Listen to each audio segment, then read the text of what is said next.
everyone. In this session, we will discuss about previous year questions of CSIR NET Physics exam.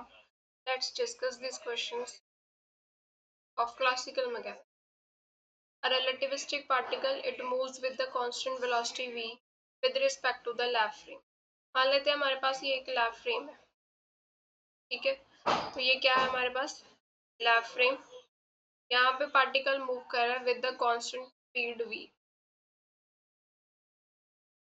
in the time tau measured in the rest frame of particle। ये rest frame में या particle के rest frame में time कितना given है, यानी कि इसका प्रॉपर लाइफ टाइम दिया गया हुआ है। Distance that it travels in the lab frame, तो ये यहाँ इस लैब फ्रेम में कितना डिस्टेंस कवर, ठीक है। तो वो हम कैसे निकालते हैं, डिस्टेंस क्या होता है हमारे पास, कैसे निकाल सकते हैं हम इसको। डिस्टेंस हमारे पास क्या होता है, स्पीड इनटू टाइम। अब ये रिलेटिविस्टिक पार्टिकल है, ठीक है, किस स्पीड के साथ मूव कर रहा है, that is v into tau. अब ये टाउ क्या आएगा, यहाँ पे मूविंग टाइम आएगा, क्योंकि जब वो मूव करेगा तभी तो डिस्टेंस ट्रेवल करेगा। तो वो मूविंग टाइम का रिलेशन क्या होता है हमारे पास, that is tau divided by under root 1 minus we square by c square. ये रिलेशन होता है हमारे पास टाइम का। तो ऑप्शन डी जो है यहाँ से रिजल्ट मिलेगा। Particle in 2D is in the potential, ये हमें पोटेंशियल गिवन है। The following apart from total energy of particle is a also constant of motion. हमें बताना है इनमें से कौन सा जो है कांस्टेंट ऑफ मोशन है। कांस्टेंट ऑफ मोशन तभी हम फाइंड कर सकते हैं अगर इनकी पॉइजन ब्रैकेट जो है h के साथ अगर जीरो आ जाए। अगर पॉइजन ब्रैकेट जीरो आ गई तो मतलब ये क्या हो जाएंगे, कांस्टेंट ऑफ मोशन हो जाएंगे। क्योंकि हमें ये रिजल्ट पता है ना कि डी अगर हमें टोटल टाइम डेरिवेटिव निकालना है वो किसके इक्वल होता है, ए की एच के साथ Poisson bracket curl A by curl T. ये तो जीरो है ही क्योंकि टाइम तो इन्वॉल्व भी नहीं हो रहा। तो अगर ये जीरो आ गई तो यहाँ से हम लिख सकते हैं ना कि ये ए क्या है, मेरा कांस्टेंट ऑफ मोशन है, ठीक है। अब यहाँ पे क्या है कि यहाँ पे पॉइजन ब्रैकेट तो हम इजीली फाइंड कर ही सकते हैं, ठीक है। तो हम यहाँ पे पहले हैमिल्टोनियन लिख लेते हैं। 2D पोटेंशियल गिवन है हमें, तो ये P X square by 2m plus P Y square by 2m plus potential energy होता है x प्लस 2y। तो ये हैमिल्टोनियन आ गया। हम ए ऑप्शन के लिए चेक करते हैं, इसकी पॉइजन ब्रैकेट फाइंड करते हैं। पी वाई माइनस 2px, ये आ जाएगा h के साथ P X square by 2m P Y square by 2m plus X plus 2y, ठीक है। पॉइजन ब्रैकेट फाइंड करते हैं। तो पहले x के विद रिस्पेक्ट टू देखेंगे, फिर px के, फिर y और py के, क्योंकि py भी टर्म्स आ रही हैं। तो इसको हमने x के विद रिस्पेक्ट टू किया तो ये जीरो मिल रहा है, माइनस इसको विद रिस्पेक्ट टू px किया तो -2, इसको विद रिस्पेक्ट टू x किया तो ये मिल रहा है 1, ये मिल रहा है यहाँ पे प्लस। इसको y के विद रिस्पेक्ट टू किया जीरो मिल रही है, py के विद रिस्पेक्ट टू किया 1, इसको y के विद रिस्पेक्ट टू किया तो ये भी 2 मिल रहा है, ठीक है। अब z तो है नहीं, इसको सॉल्व कर लेते हैं। ये हमारे पास आ गया 2 और ये -2 इक्वल टू 0। मतलब फर्स्ट ऑप्शन के लिए हमारे पास पॉइजन ब्रैकेट 0 बन रही है। तो ये जो है that is the constant of motion. Next question, dynamics of particle govern by the Lagrangian. Lagrangian हमें ये गिवन है, हमें ये बताना क्या है। It describes the undamped simple harmonic oscillator, damped harmonic oscillator with time varying damping factor, undamped harmonic oscillator with time dependent frequency, या फिर फ्री पार्टिकल। तो ये हमें कैसे पता चलेगा, हम यहाँ पे इक्वेशन ऑफ मोशन निकाल लेते हैं। वो कैसे निकालते हैं, d by D t of curl by curl x dot minus curl L by curl x equal to 0।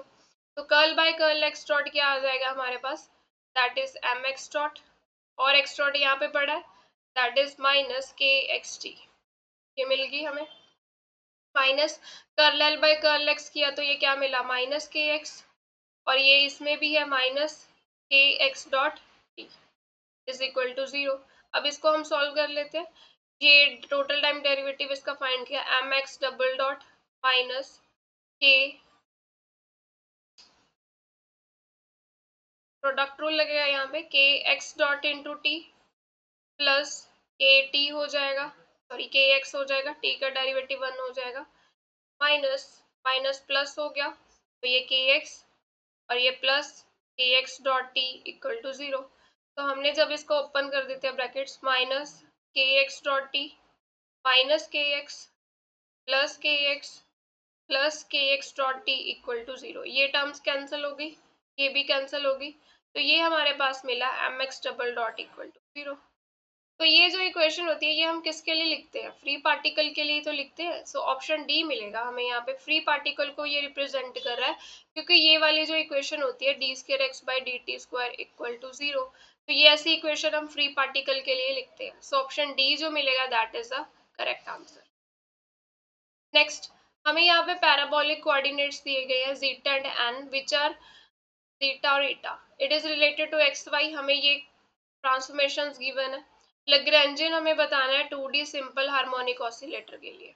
तो लैग्रैन्जियन अगर 2D हार्मोनिक ऑसिलेटर के लिए लिखना हो वो क्या मिलेगा, half M x dot square plus Y dot square, ठीक है, माइनस पोटेंशियल एनर्जी आ जाएगी, पोटेंशियल एनर्जी क्या होती है, half M omega square into X square plus Y square.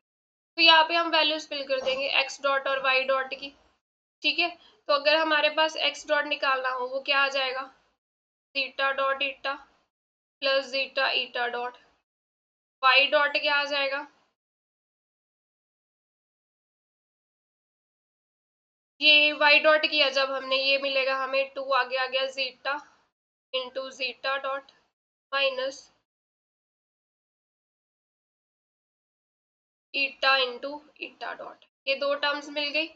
अब x dot square y dot square निकाल लेते, ये क्या मिलेगा हमें, zeta dot eta plus zeta eta dot plus Y dot क्या आया, zeta zeta dot minus eta eta dot, इसका स्क्वायर कर रहे हैं यहाँ पे, तो ये हमारे पास क्या आ जाएगा, zeta dot square eta square plus zeta square eta dot square plus 2 times zeta zeta dot eta eta dot, ठीक है। अब y dot square y square को ओपन कर लेते हैं, ये मिलेगा zeta square zeta dot square plus eta square eta dot square minus 2 zeta zeta dot eta eta dot, ये वाली टर्म तो कैंसिल हो गई, ठीक है। तो यहाँ से मैं जीटा डॉट स्क्वायर वाली टर्म कॉमन ले लेती हूँ, जीटा डॉट स्क्वायर कॉमन लिया तो ये क्या बचा, ईटा स्क्वायर और यहाँ पे जीटा स्क्वायर, इस टर्म से और इस टर्म से, plus eta dot square common ले लेते हैं, यहाँ पे क्या मिला, जीटा स्क्वायर और यहाँ पे ईटा स्क्वायर, तो ये इक्वेशन यहाँ पे अब हम फिल कर देंगे। पहले एक्स स्क्वायर और वाई स्क्वायर भी निकाल लेते हैं, सारे टर्म्स इकट्ठे ही फिल कर देंगे यहाँ पे, ठीक है। X square plus Y square हमारे पास क्या हो जाएगा, zeta square eta square plus ये 1/4 मिल गया और ये zeta square minus eta square का होल स्क्वायर हो गया, तो ये हमारे पास क्या बना, प्लस 1/4 जीटा स्क्वायर प्लस ये जीटा की पावर 4 हो गया, ईटा की power 4 minus 2 zeta square eta square, LCM ले लेते हैं, तो ये हमारे पास मिला 4 zeta square eta square plus zeta की पावर 4 प्लस ईटा की power 4 minus 2 zeta square eta square upon, तो यहाँ से हमारे पास क्या मिला रिजल्ट, 1/4 और ये जीटा की पावर 4 ईटा की पावर 4 प्लस 2 हो जाएगा, 4 माइनस 2 किया हमने जब, ठीक है। तो ये हमारे पास रिजल्ट मिल रहा है 1/4 zeta square plus eta square का होल। अब इन टर्म्स को इस लैग्रैन्जियन में फिल कर देते हैं, यहाँ पे मैं लिख देती हूँ, लैग्रैन्जियन क्या मिला हमें, 1/2 एम, यहाँ पे इक्वेशन नंबर 1 हमने फाइंड किया ना, X dot square plus Y dot square, वो फिल कर देंगे। तो यहाँ से ये टर्म कॉमन आ रही है ब्रैकेट वाली, तो यहाँ पे लिख सकते हैं zeta square plus eta square into zeta dot square eta dot square आ गया माइनस ये हाफ एम ओमेगा स्क्वायर आ गया, x square plus Y square की वैल्यू यहाँ पे फिल कर देते हैं, ये आ गया 1/4 zeta square plus eta square का होल, यहाँ से ये टर्म कॉमन आ रही है जीटा स्क्वायर और ईटा स्क्वायर, है ना, और m/2 भी कॉमन लिख लेते हैं, तो यहाँ का रिजल्ट मैं यहाँ पे लिख रही हूँ, कौन सी टर्म यहाँ पे कॉमन आ गई हमारे पास, एक तो m/2 कॉमन आ गया और एक zeta square plus eta square common आ गया, तो फर्स्ट टर्म में क्या बचा, zeta dot square plus eta dot square बचा माइनस यहाँ पे m/2 कॉमन हो गया तो अंदर क्या बचा, ओमेगा स्क्वायर बाय 4 बचा, और साथ में एक टर्म बची, that is eta square plus eta square. ये रिजल्ट बन रहा है। तो देखें m/2 के साथ ये zeta square plus eta square term common आ रही है, तो ये तो गया, ये टर्म भी नहीं है। ये ऑप्शन बी मिल रहा है हमें, half M zeta square plus eta square, अंदर क्या बचा, ये डॉट वाली term minus omega square by 4 zeta square plus eta square. So option B is the correct answer. Next question, after a perfectly elastic collision of two identical balls, one of which is at initially rest। तो यहाँ पे क्या, दो balls है, मान लो ये first, ये वाली बॉल मान लो रेस्ट पे है, क्योंकि उन्होंने बोला है कि एक बॉल रेस्ट पे है, दूसरी बॉल अगर मूव कर रही है that is with velocity u, let's say the velocity of both balls are non zero. तो जब इनकी कोलिजन हुई, कोलिजन होने के बाद मान लो एक इस तरफ मूव कर गई बॉल और एक इस तरफ मूव करिए v1 v2 के साथ, ये एंगल हम θ1 और θ2 ले लेते हैं दोनों के बीच। ये आफ्टर कोलिजन की सिचुएशन है, ये बिफोर कोलिजन की। The theta between final velocities, final velocity के बीच में जो एंगल है वो हमें फाइंड करना। हम पहले मोमेंटम कंजर्वेशन लगा देते हैं, ठीक है। इनिशियल मोमेंटम किसके इक्वल होगा, फाइनल मोमेंटम के इक्वल होगा। इनिशियल मोमेंटम क्या मिल रहा है, m into you. Final momentum अगर x डायरेक्शन में बात करें, यहाँ पे मैं लिख रही हूँ अलोंग x डायरेक्शन, क्योंकि x डायरेक्शन में मोशन हो रहा है, x डायरेक्शन में हमें क्या मिला, mu। आफ्टर कोलिजन क्या मिलेगा, mv1 cos θ1 plus mv2 cos θ2। ये इक्वेशन मिल गई, इसको फर्स्ट नंबर इक्वेशन ले लेते हैं। अलोंग वाई डायरेक्शन हमारे पास क्या मिल जाएगी, मोमेंटम कंजर्वेशन। वाई डायरेक्शन में तो मोशन ही नहीं हो रहा बिफोर कोलिजन, तो वो जीरो हो गया। आफ्टर कोलिजन क्या आ जाएगा, m कि ये वाला कंपोनेंट इस तरफ जाएगा तो mv1 sin θ1 हो जाएगा, और ये नीचे की तरफ आएगा mv2 sin θ2। दोनों की डायरेक्शन ऑपोजिट है, v1 sin θ1 minus mv2 sin θ2। ये हमारे पास सेकेंड इक्वेशन आ गई, ठीक है। अगर हम एनर्जी कंजर्वेशन लगा दें यहाँ पे, एनर्जी कंजर्वेशन से हमारे पास जो है रिजल्ट क्या मिला,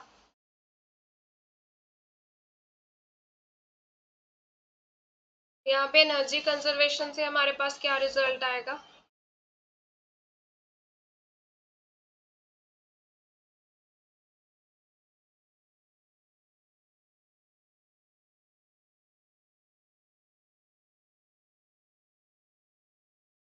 इनिशियली हमारे पास kinetic energy half m u square हो जाएगी, आफ्टर कोलिजन आ जाएगी half m v one square plus half m v two. तो यहाँ से हमें रिलेशन मिला u square is equal to v one square plus v two. ये इक्वेशन नंबर थर्ड आ गई। अब हमारी जो फर्स्ट और सेकेंड इक्वेशन है, हम उसको क्या करते हैं, स्क्वेयरिंग और दोनों को ऐड कर देते हैं। पहले स्क्वेयरिंग करेंगे एंड ऐड करेंगे, फिर इक्वेशन नंबर 1 एंड 2 को।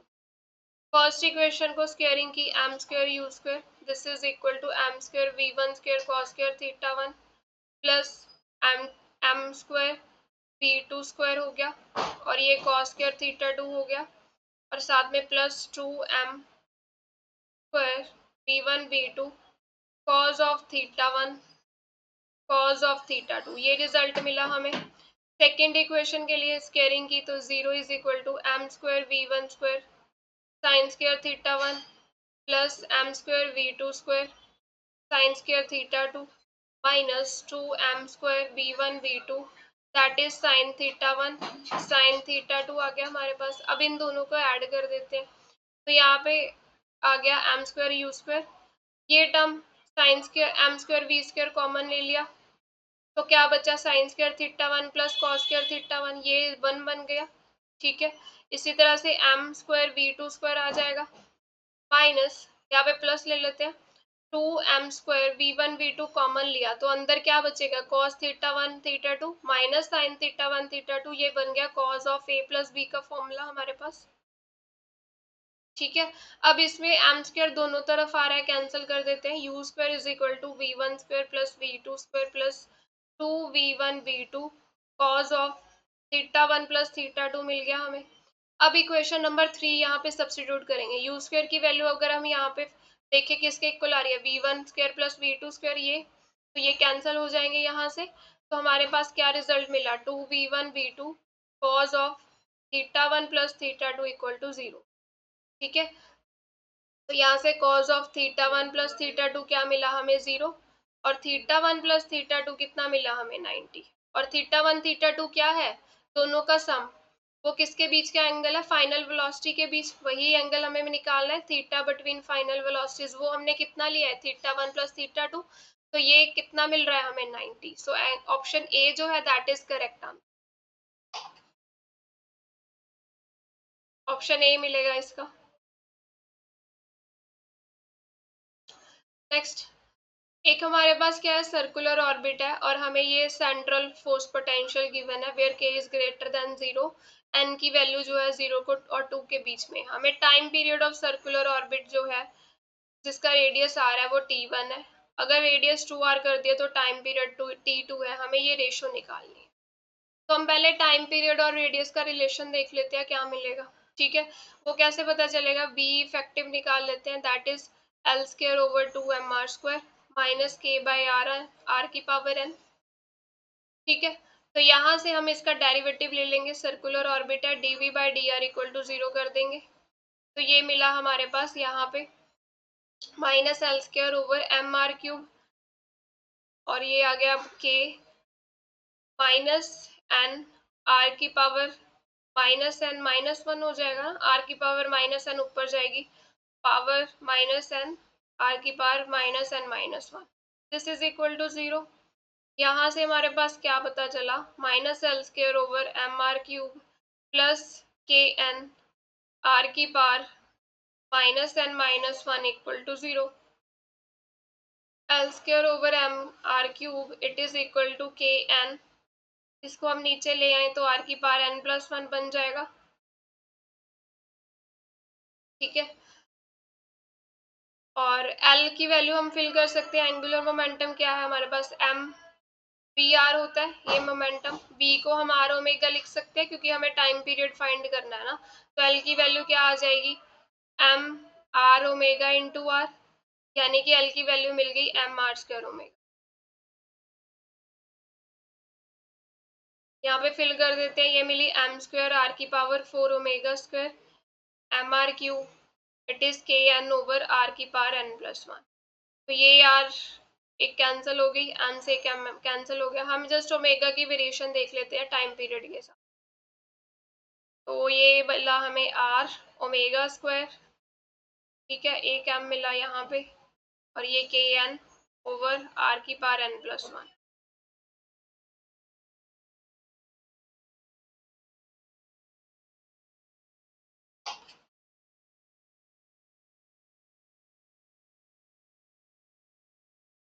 तो यहाँ से ओमेगा स्क्वायर कैसे वेरी कर रहा है, 1 ओवर आर की पावर एन प्लस टू हो जाएगा ये, यानी कि ओमेगा जो वेरी कर रहा है आर की power N plus two by two, अब ओमेगा क्या होता है 2 पाई अपॉन टी, तो यहाँ पे फिल कर देते हैं 2 pi upon t is varying with r की power n by two plus one, यहाँ से हमें क्या पता चला, टी जो वेरी कर रहा है आर के साथ that is N by two plus one के साथ, अब हमें रेशो निकालनी है, ठीक है, T one over T two over T one, T two over T one की रेशो निकालनी है, टाइम पीरियड टी टू कब है, जब रेडियस कितना है 2r, और इसके लिए रेडियस r, और इसकी power n by two plus one, r से कैंसिल हो गया, तो 2 की पावर क्या मिली n by two plus one, option सी।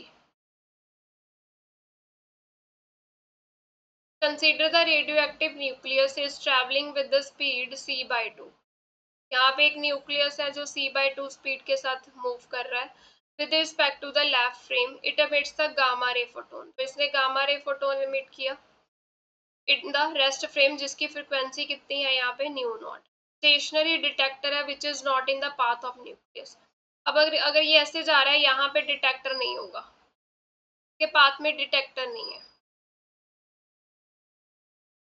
ठीक है, if a gamma ray photon is emitted when the nucleus is close to the detector, मतलब डिटेक्टर मान लो यहाँ पे है, क्लोज बोला, क्लोज कब होगा जब वो एंगल दोनों के बीच 90 डिग्री होगा एकदम से, ठीक है, तो वो क्लोज पोजीशन होगी ना, वहां पे दोनों के बीच क्या है एंगल 90 डिग्री है, तो डिटेक्टर यहाँ पे 90 डिग्री पे पड़ा है, हमें फ्रीक्वेंसी निकालनी है, तो डॉपलर इफेक्ट के अकॉर्डिंग फ्रीक्वेंसी कैसे निकालते हैं, nu naught under root 1 minus we square by C square upon 1 minus V by C cos theta. Theta जो एंगल है वो इन दोनों के बीच है, सोर्स और ऑब्जर्वर के बीच एंगल कितना बन रहा है 90, तो थीटा 90 हो गया, कॉस 90 0। फ्रिक्वेंसी कितनी मिली, nu naught under root 1 minus we square by C square आ गया हमारे पास। अब v कितनी गिवन है, c बाय 2। अब फ्रिक्वेंसी निकाल लेते हैं, 1 माइनस सी स्क्वायर बाय 4 और ये सी स्क्वायर कैंसिल हो गए, तो हमें फ्रिक्वेंसी कितना मिली, अंडर रूट 1 माइनस 1/4, यानी कि फ्रिक्वेंसी की वैल्यू क्या आ गई, √3/2 इंटू न्यू नॉट। तो ऑप्शन ए जो है that is correct answer. The Hamiltonian of for a system which is described by generalized coordinate x and generalized momentum p। ये Hamiltonian given है, हमें क्या निकालना है, Lagrangian की वैल्यू निकालनी है। तो हम पहले इक्वेशन निकाल लेते हैं, x डॉट किसके इक्वल आ जाएगा, curl h by curl p के इक्वल आ जाएगा।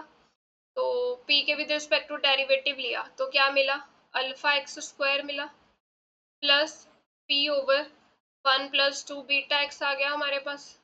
ठीक है, हमें लैग्रैन्जियन निकालना है, वो क्या आ जाएगा, x dot into P x minus H. ये इक्वेशन में वैल्यू फिल करनी है। अब l तो p का फंक्शन होता नहीं है ना, तो यहाँ पे हम p की वैल्यू निकाल लेते हैं इस इक्वेशन से। यहाँ से हमें क्या मिला, x dot is equal to alpha x square plus p over 1 + 2 beta x। तो यहाँ से x dot minus alpha x square it is equal to p over 1 + 2 beta x।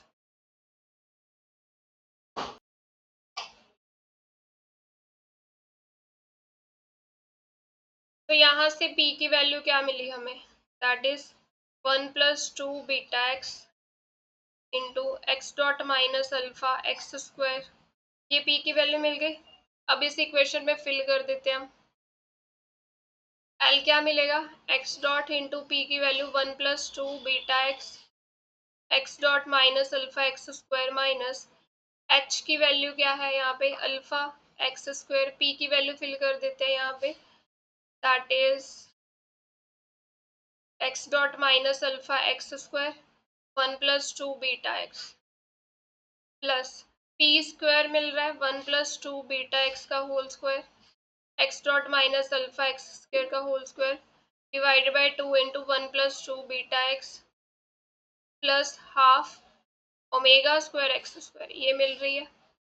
ये एक टर्म कैंसिल हो जाएगी के साथ, तो क्या मिला हमें Lagrangian, x dot into 1 + 2 beta x dot minus alpha x square minus alpha x square x dot minus alpha x square 1 + 2 beta x minus यहाँ से हमारे पास क्या आया, x dot minus alpha x square का होल स्क्वायर। ठीक है, और एक टर्म ऊपर बचेगी यहाँ पे 1 + 2 beta x minus half omega square x. अब ये जो फर्स्ट टू टर्म्स है उनमें से हम कॉमन ले सकते हैं। देखो फर्स्ट टू टर्म में ये टर्म कॉमन आ रही है ना, तो जब हमने इसको कॉमन लिया तो हमारे पास क्या मिला, x dot minus alpha x square common आ गया, 1 + 2 बीटा x कॉमन आ गया। अंदर क्या बचा यहाँ पे x डॉट, और उस तरफ क्या बचा, alpha x dot square minus x dot minus alpha x square की square 1 + 2 beta x minus half omega square x square. अब ये दोनों टर्म्स को हम सॉल्व कर सकते हैं। ये फर्स्ट टू टर्म्स तो सेम ही मिल रही है, इसमें बस -1/2 फैक्टर आ रहा है हमारे पास। तो ये हमारे पास एलसीएम लेने से क्या बना, x dot minus alpha x square का whole square 1 + 2 beta x divided by 2 और ये minus half omega square x, ये मिल रहा है।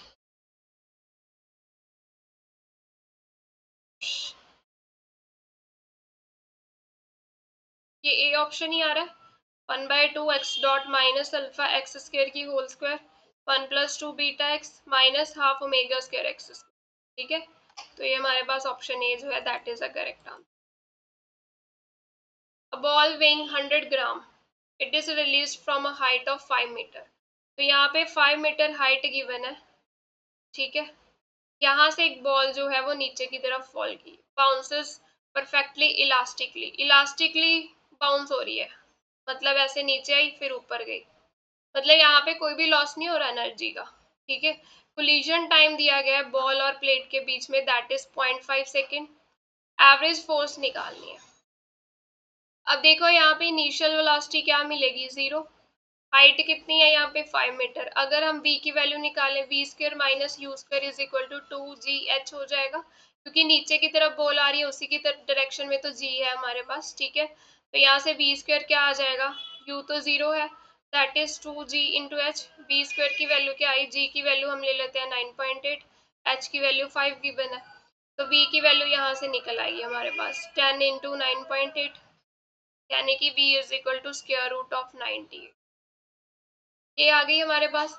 अब इलास्टिक कोलिजन है, कोई एनर्जी लॉस नहीं हो रहा, तो जब पहले बॉल हाइट पे थी तो उसके पास पोटेंशियल एनर्जी थी, वो किस में चेंज हो गई, हाफ एम वी स्क्वायर में। ऐसे भी निकाल सकते हैं, यहाँ से भी हमारे पास सेम ही रिलेशन मिलेगा। देखो एम से एम कैंसिल हो गया और वी स्क्वायर क्या मिल रहा है, 2gh। यहाँ से भी सेम रिलेशन मिल रहा है। ठीक है, अब देखो अगर वो बॉल हाइट एच से नीचे की तरफ आ रही है, ठीक है, वी स्पीड के साथ वो स्ट्राइक करेगी, तो मोमेंटम कितना होगा उसका, एम वी। स्ट्राइक होने के बाद उसकी डायरेक्शन चेंज होगी ना, तो जब स्ट्राइक करने के बाद ऊपर की तरफ बाउंस करेगी, उसका मोमेंटम क्या हो जाएगा, माइनस एम वी। तो चेंज इन मोमेंटम क्या हो जाएगा, 2 mv हो जाएगा। ठीक है, तो फोर्स, एवरेज फोर्स क्या होता है, चेंज इन मोमेंटम ऑफ वो डेल्टा टी। मोमेंटम कितना चेंज हो रहा है, 2 mv, delta T collision time हमें 4.45 गिवन ही है, तो यहाँ से 2। और मास की वैल्यू कितनी है, 100 ग्राम, इसको किलोग्राम में चेंज कर लेते हैं, 100 इंटू 10⁻³ यहाँ पे v की वैल्यू फिल कर देते हैं, दैट इज दिस, और ये 0.5। तो जब हम इसको सॉल्व करेंगे हमारे पास जो है फोर्स का आंसर आ जाएगा 4 न्यूटन।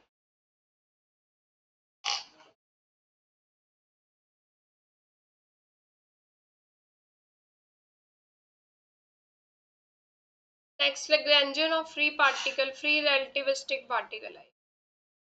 रिलेटिविस्टिक पार्टिकल है, 1D केस है, मास m है, लैग्रेंजियन गिवन है। तो x डॉट क्या है, dx by dt। If the such particle is acted upon bye constant force, अब इस पार्टिकल पे कांस्टेंट फोर्स लग रही है, तो direction of motion, the face space trajectory क्या आएगी। अब ये डायरेक्ट रिजल्ट भी हम याद कर सकते हैं कि अगर हमारे पास रिलेटिविस्टिक पार्टिकल है, ठीक है, उस पे हमने क्या लगा दी, कांस्टेंट फोर्स लगा दी, कांस्टेंट फोर्स लगा दी, तो उसकी ट्रेजेक्टरी क्या मिलती है हमें, हाइपरबोला। ये डायरेक्ट रिजल्ट भी याद कर सकते हैं, ऑप्शन सी जो है दैट इज करेक्ट आंसर। अगर निकालना है तो निकाल भी सकते हैं। देखो फोर्स क्या है, कांस्टेंट लग रही है, हमें पता है कि dp upon dt it is equal to force. यहाँ से मोमेंटम किसके इक्वल आ जाएगा, f into D T, integrate कर देते हैं। फोर्स कांस्टेंट है तो मोमेंटम किसके इक्वल आ गया, f इंटू टी के इक्वल आ गया। ठीक है, तो यहाँ से p की वैल्यू फिल कर देंगे, m v over √1 minus V square by C square is equal to F T. दोनों साइड स्क्वायरिंग कर दी, m square V square upon 1 minus we square by C square is equal to F square T square. तो यहाँ से हमें निकालनी है value V square की, v की वैल्यू निकालनी है basically, F square T square minus we square upon C square F square T square. तो अगर इसको इस तरफ ले आए, वी स्क्वायर कॉमन लिया, तो ये बना हमारे पास m square minus f square plus हो जाएगा f square T square upon C square is equal to F square T square. तो v की वैल्यू यहाँ से क्या मिली, f t over square root of m square plus f square T square upon C square. ठीक है, ये मिला हमें। अब v को हम क्या लिख सकते हैं, D X by D T is equal to F into T over under root M square F square T square upon C square. अब इसको भी इंटीग्रेट कर देंगे हम।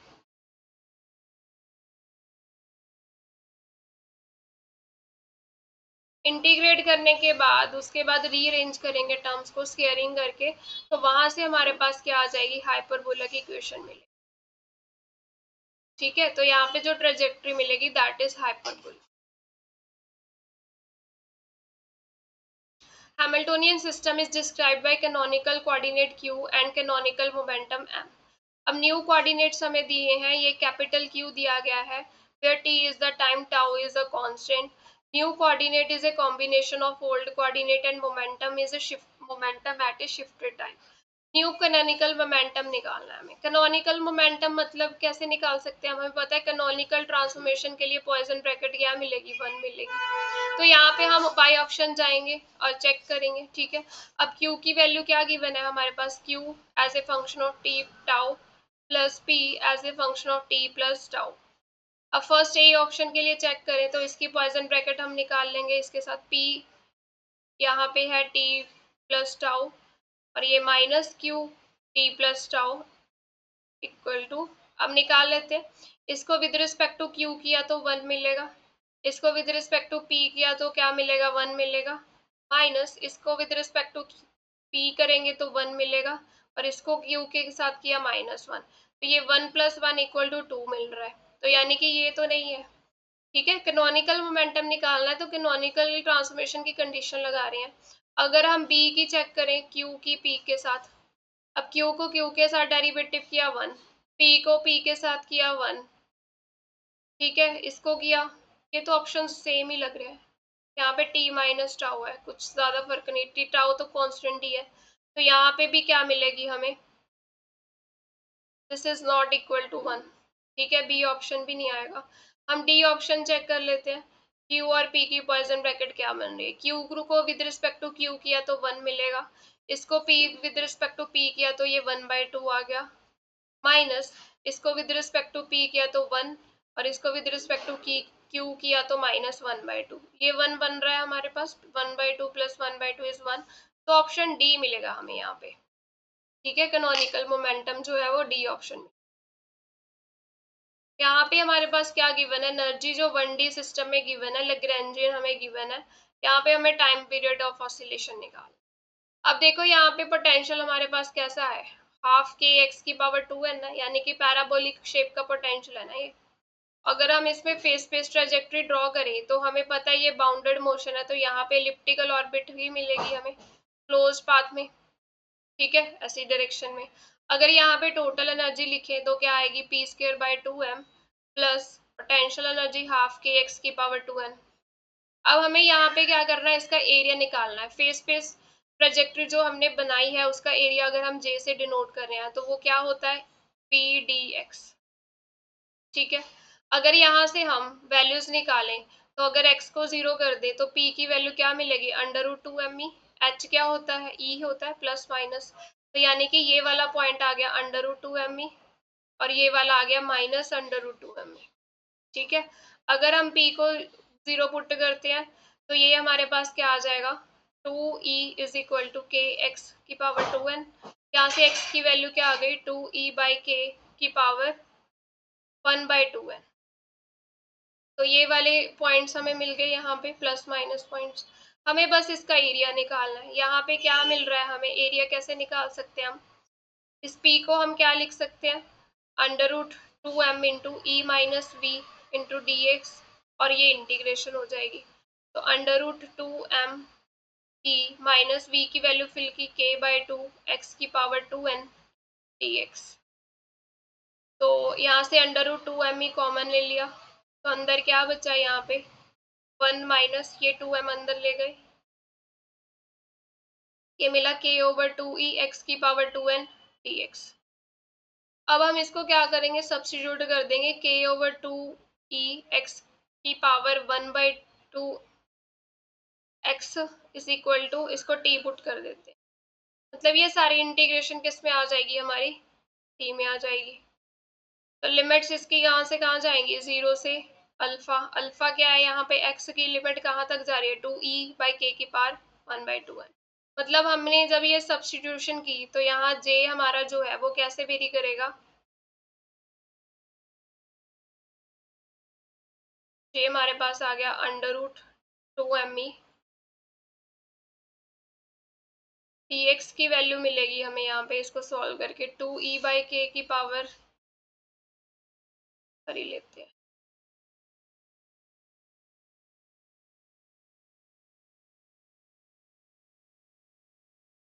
√1 माइनस x की पावर 2n।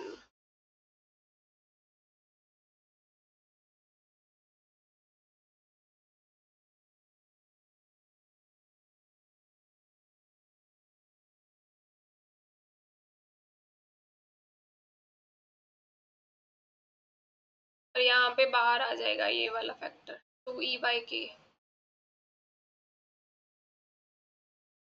तब कहने का यहाँ पे जो e के साथ ये वेरी करेगा, यहाँ पे फैक्टर आएगा ना एक dt वाला, ये वाला, ये वो फिल करेंगे। टाइम पीरियड हम कैसे निकाल सकते हैं, कर्ल j/कर्ल e करके निकालेंगे यहाँ से।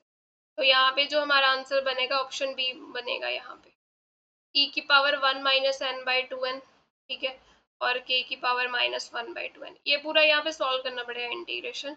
यहाँ पे हमने इसको फिल किया ना t, यहाँ पे t⁻2n आ जाएगा dt, और dt में ये टर्म एक्स्ट्रा भी है तो ये बाहर आएगी term.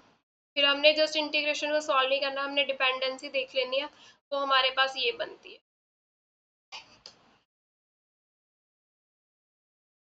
Light signal travels from point A to B within a glass lab. यहाँ पे एक ग्लास लैब है, यहाँ पे ए पॉइंट ले लेते हैं, यहाँ पे बी पॉइंट ले लेते हैं। ए से बी तक एक सिग्नल ट्रेवल कर रहा है जिसकी स्पीड हमारी क्या है सी, विद यूनिफॉर्म, और ये ग्लास लैब भी यूनिफॉर्म वेलोसिटी के साथ मूव कर रही है with the speed of 0.3 c with respect to the external observer. The refractive index हमें इस लैब का गिवन है, that is 1.5।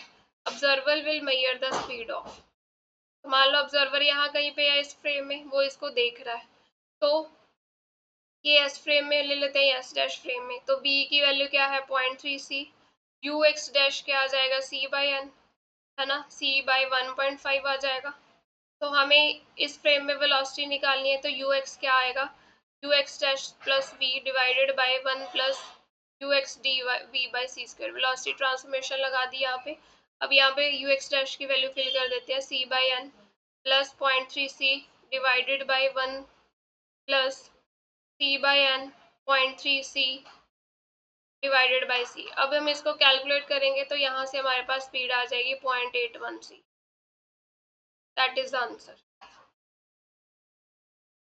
Next question, disc दी गई है जिसका मास m है, it is free to rotate in the plane parallel to xy plane with an angular velocity minus omega z cap. ये डायग्राम शो किया गया है about the massless rigid rod suspended from the roof of the stationary car. The rod is free to orient itself any direction, car accelerate कर रही है आगे की तरफ, ठीक है। Which of the following statement is true for coordinates of centre of mass of disc in the reference frame of car. अब जब कार आगे की तरफ जाएगी तो ऑब्वियस है कोऑर्डिनेट्स तो सारे ही चेंज होंगे हमारे पास, तो जब सभी 3 कोऑर्डिनेट्स है वो चेंज होंगे। यहाँ पे ऑप्शन डी जो मिलेगा that is the correct answer.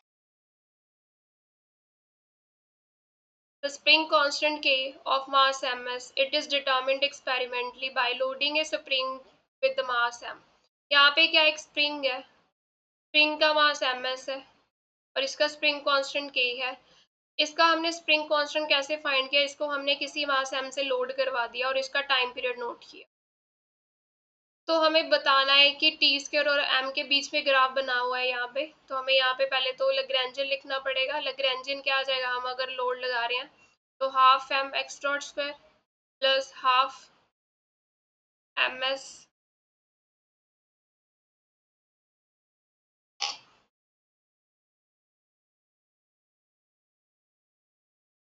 Spring का हो गया, इसका भी हमने काइनेटिक एनर्जी ऐड किया यहाँ पे।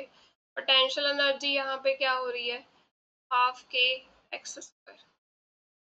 फिर हमें टाइम पीरियड निकालना है, तो d/dt of curl l by curl x dot minus curl l by curl x equal to 0। तो d/dt of curl l by curl x dot किया तो m plus ms into x dot आ जाएगा, minus minus के x आ जाएगा, तो ये मिला m plus m s into x double dot is equal to minus के एक्स। तो यहाँ से x डबल डॉट किसके इक्वल आ गया, minus k over m plus m s into x. अगर सिंपल हार्मोनिक मोशन से इक्वेट करें तो ये हमारी ओमेगा स्क्वायर की वैल्यू आ जाएगी, ठीक है। तो ओमेगा स्क्वायर हमें क्या मिला, k over m plus m s. तो t क्या होता है, 2 पाई ओमेगा होता है, तो t की वैल्यू क्या आ जाएगी 2 पाई। ओमेगा की वैल्यू यहाँ से क्या मिली हमें, k m plus m s under root. तो यहाँ से टी स्क्वायर निकाल लेते हैं, वो आएगा 2 pi m plus m s over k।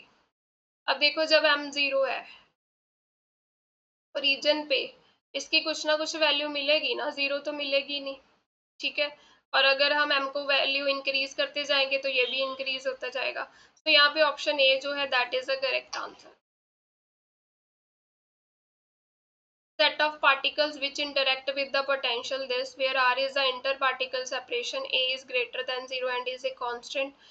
हमें क्या बताना है यहाँ पे, विरल इक्विलिब्रियम यहाँ पे अचीव हुआ है। Kinetic energy to total energies हमने रेशो बतानी है। अब विरल थ्योरम के अकॉर्डिंग क्या होता है, average value of kinetic energy is n/2 into average value of potential energy.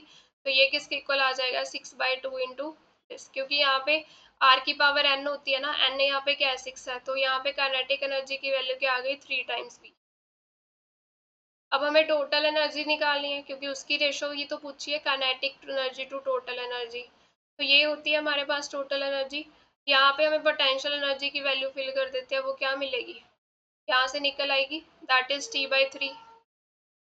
तो ये हमारे पास क्या आया, टोटल एनर्जी किसके इक्वल आ गई 4/3। ठीक है, हमें रेशो निकालनी है kinetic energy to total energy. तो ये इस तरफ आ गया और ये रिजल्ट क्या मिला 3/4, सी ऑप्शन। पार्टिकल जो है वो मूव कर रहा है इस पोटेंशियल में, हमें बताना है कि इसकी फेस स्पेस ट्रेजेक्ट्री क्या होगी। हम पोटेंशियल को प्लॉट कर लेते हैं। सबसे पहला स्टेप क्या होगा, dv/dx को 0 के इक्वल रख देते हैं। तो यहाँ पे क्या मिला हमें, -k² 4x³ प्लस ω²2x = 0। तो यहाँ से x कॉमन ले लिया, तो ये क्या मिला -4k² प्लस 2ω² = 0। x की वैल्यू यहाँ से एक तो 0 मिल गई और क्या मिला, x² की वैल्यू मिली 2ω/4k, यानी कि x² की वैल्यू क्या मिली ω/2k। ये 2 पॉइंट्स मिल गए, 2-3 पॉइंट्स मिल गए हमें। इसमें देखना है कौन सा पोटेंशियल मैक्स, कौन सा पॉइंट मैक्सिमा का है और मिनिमा का है। डबल डेरिवेटिव निकाल लेते हैं। तो ये मिला -12kx² प्लस 2ω², यही मिला। अब x = 0 देखोगे, पुट करोगे तो डबल डेरिवेटिव क्या मिल रहा है हमें, ग्रेटर देन 0, ये टर्म 0 हो जाएगी, ये वैल्यू पॉजिटिव मिल रही है। तो x = 0 क्या है, पॉइंट ऑफ मिनिमा, मिनिमा का पॉइंट है ये। और x² = ω/2k की वैल्यू देखें अगर, तो डबल डेरिवेटिव क्या बन रहा है यहाँ पे, -12k² ω/2k प्लस 2ω²। यहाँ पे k² था, k² से k² कैंसिल और ये 6 आ गया, -6 और ये ω² है, ω² प्लस 2ω² -4ω² लेस देन 0। तो मतलब ये पॉइंट जो है ये क्या रिप्रेजेंट कर रहे हैं, मैक्सिमा को। तो ग्राफ अगर हम बी का प्लॉट करें, यहाँ पे मान लेते हैं 0 पॉइंट है, यहाँ पे हमारे पास ये वाले पॉइंट्स है, 0 पे हमें क्या मिल रहा है, मिनिमा मिल रहा है, ठीक है। और इस पॉइंट पे क्या मिलेगा, मैक्सिमा मिलेगा, कुछ मैक्सिमा ऐसे बनता है, ठीक है। मैक्सिमा इस पॉइंट पे आ गया, हम मैक्सिमा की वैल्यू निकाल भी सकते हैं, ये ग्राफ ऐसे बनेगा कुछ, ठीक है। तो ये मैक्सिमा की वैल्यू हम कैसे फाइंड कर सकते हैं, बी में फिल कर देते हैं, बी एट x 0 क्या मिलेगा 0, मतलब मिनिमा पे बी की वैल्यू क्या मिल रही है, 0 मिल रही है। और v ऑफ ω²/2k² ये वैल्यू क्या मिलेगी हमें,